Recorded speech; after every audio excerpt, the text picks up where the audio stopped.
Since the beginning of English settlement in this area, people have feared that season when those tropical cyclones might come up from the Caribbean.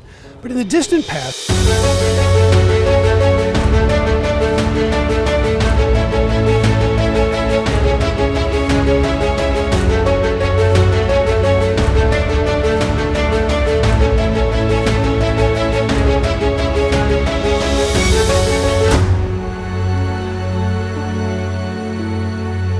Hi, this is Nick Butler from the Charleston County Public Library. I'm here today at the east end of Charlotte Street along the banks of the Cooper River to talk to you about a subject that maybe you don't want to hear about right now, hurricane season, which technically lasts from June 1st all the way to November 30th every year. That's 6 months of the year. So right here at the beginning of September, we are right in the middle of that 6-month hurricane season span. And historically and typically, this is when the worst storms are statistically likely to occur, in the range of late August to maybe the middle of September. And some of you may remember, and even if you weren't here, in 1989, Hurricane Hugo came through in the third week of September. So just a little bit past the peak of hurricane season. That was the last major storm we had 31 years ago. Hurricanes have been a long part of Charleston history. Since the beginning of English settlement in this area, people have feared that season when those tropical cyclones might come up from the Caribbean. But in the distant past, they didn't think about hurricane season being 6 months long. It was a much shorter window of time, just based on their observations here in Charleston and in places in the West Indies as well. So you might remember a couple of years ago, I did some podcasts on the Charleston Time Machine about hurricane history. It was episodes 3 and 4, so it was almost 4 years ago. But you can look back at those episodes on the Charleston Time Machine on the Charleston County Public Library website to learn about some of the most destructive storms that have hit Charleston. But I want to share with you one anecdote, one piece of information that I've found since I produced those podcasts a few years ago. So in the spring of 1734, April 9th, 1734 to be precise, our South Carolina legislature adopted an act for regulating the port and harbor of Charleston, to regulate the shipping coming and going from the port to other ports in the West Indies and in England and other places in Europe, and to prescribe some rules and regulations for how ships are supposed to behave when they come into Charleston Harbor. This 1734 law has never been published. It survives in a manuscript form in the State Archive in Columbia. So you won't find it in any printed book, and historians have pretty much forgotten about it over the past 2.5 centuries.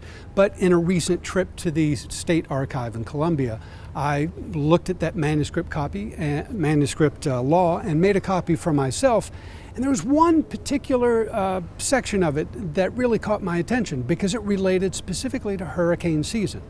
The 1734 law said that during the peak of what they considered hurricane season, that is from the last day of July to the 15th day of September, ships in Charleston Harbor were not allowed to do what you see the schooner Pride behind me doing. That is, park adjacent to a wharf structure. So from the last day of July to the 15th of September, every ship anchored in Charleston Harbor was required to back away 100 fathoms, that's 600 feet, away from the nearest wharf and anchor securely in the harbor or in one of the rivers, like the Cooper River behind me. That was an insurance policy. That was a way of mitigating the risk of a hurricane sneaking up on these people in 1734 Charleston, because they didn't have early warning systems. They didn't have weather radar. So by the time that they knew a hurricane was upon them, it was really too late to move the shipping to safer anchorages in the harbor. So from 1734 onward, this law was in effect. People were being fined for parking too close to obstructions like the wharves or the shoreline. And this law also applied to rafts of timber being floated down from the hinterland of South Carolina, down big rivers like the Cooper River or the Ashley River on the other side of the peninsula, all the way down to the sawmills that were in urban Charleston in the 18th and 19th century. So if you were a timber farmer, for example, way up at the upper reaches of the Cooper River, and you're cutting down trees, throwing them in the Cooper River, tying them or lashing them together temporarily to float them down to the sawmills, you were not allowed to bring those rafts of timber into Charleston Harbor during that window of peak hurricane season, the end of July to the middle of September.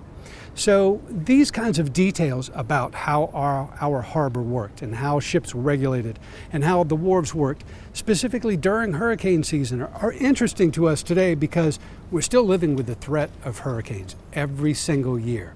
And we are trying in many ways, both on the municipal level, the state, federal level, and within our own private households, we're trying to mitigate that risk and prepare for the worst. And that's a Charleston tradition that's been going on since 1734 and even long before that. It's those kinds of fun details that I like to find in archives and share with folks through the Charleston County Public Library. So if you're interested in this kind of stuff, like I said, check out those early episodes on the Charleston Time Machine about hurricane history, and stay tuned for more exciting tidbits of information from Charleston's past. Thanks a lot. I'll see you in the future.